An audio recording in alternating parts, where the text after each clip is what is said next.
si Arthur Tupal, presidente ng Tikling Ayala. Dati-rati kasi nung ginagamit ko itong sasakyan na to, talagang makapalang usok. So ngayon po, yun nga, pinoproblema ko pati hatak niya.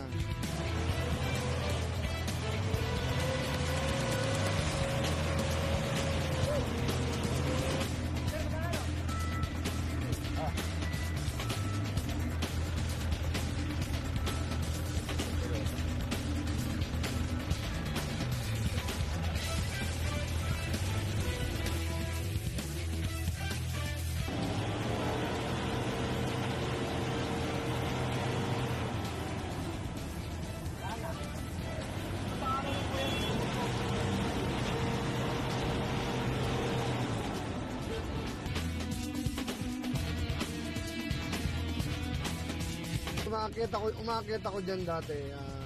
Hirap tapos mausok. Ayun nga, yung power niya, nadagdagan.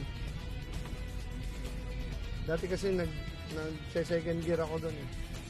Malaki ang pagbabago niya kasi unang-una, yun nga, nung sinubukan ko sa medyo matarik na lugar, nawala yung usok niya. At the same time, gumanda pa yung power ng sasakyan.